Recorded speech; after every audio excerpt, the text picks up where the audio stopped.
Hey everybody, Esoteric Scholar. We're going to talk Lon Milo DuQuette today. Homemade Magic. I like this book. I like a lot of Lon Milo's books. I'm a little bit biased because I just like him as a person. I don't know, does that make me biased? No, not really.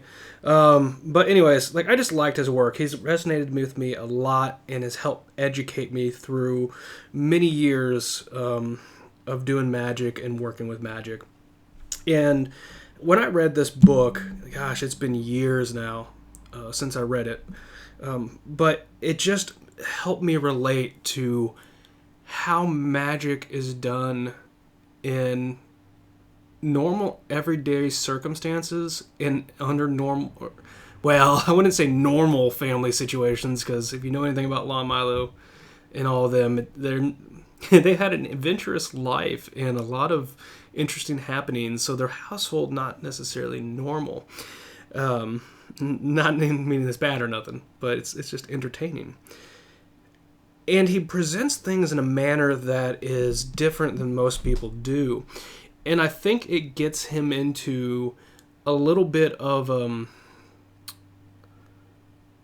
scuff with other magicians. I know Aaron Leach does not like Lon Milo's Enochian Magic book. He says there's interpretations that are not quite right in it.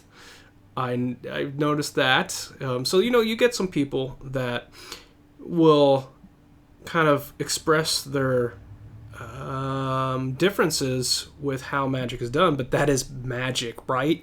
We all have a little bit of a twist that just makes things click, and that's how all this works. So everyone has their ability.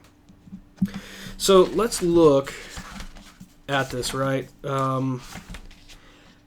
I think it's interesting in his history, where he came from Nebraska and his upbringings. So you should definitely get this book just for that process alone.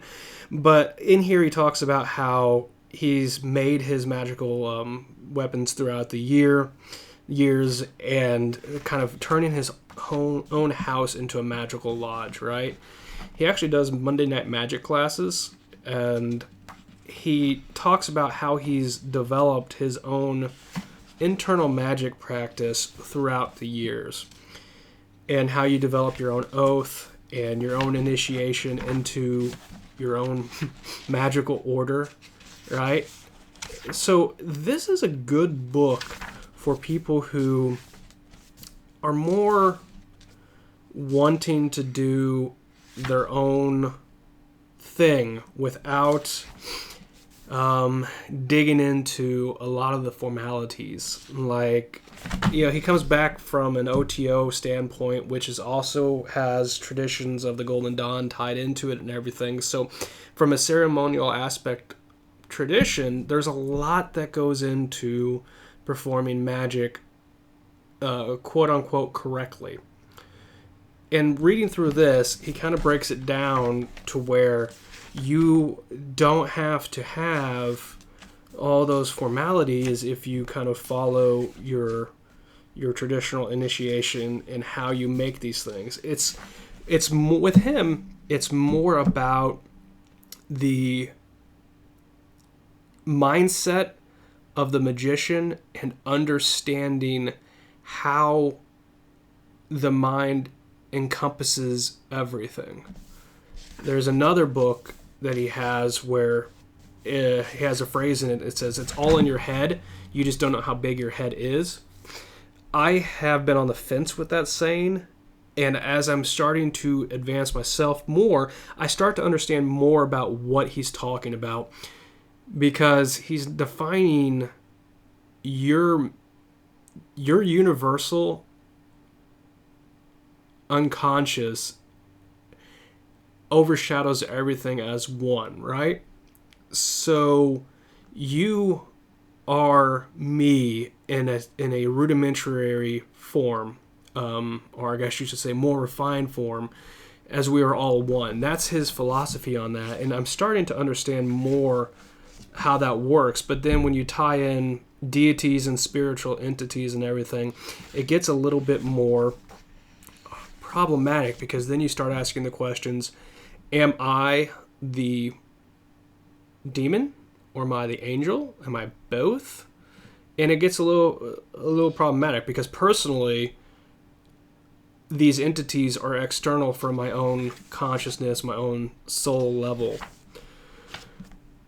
And that's my personal belief. But it's interesting because he even comes in here, things I've used on the road for magical cups, right?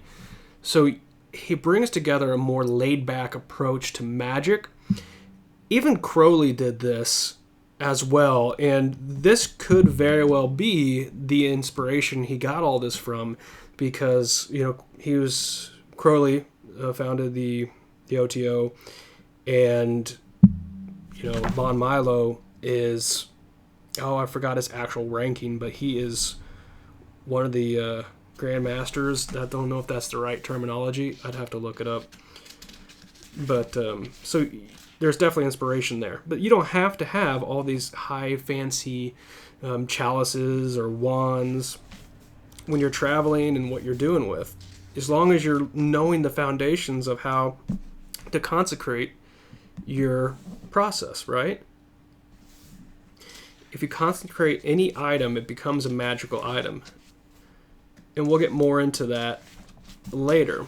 But this is a great book if you're looking for trying to become something more formal yet informal, and understand how you can tie this into your daily life without having to have a lot of excess magical implements and everything. So the book, Homemade Magick, Lon Milo DuQuette, it's got my approval. I would put it on the reading list for anyone who wants to learn more. Probably not I'd probably give it a starting book. If somebody came up to me and said, Esoteric Scholar, what book should I start with?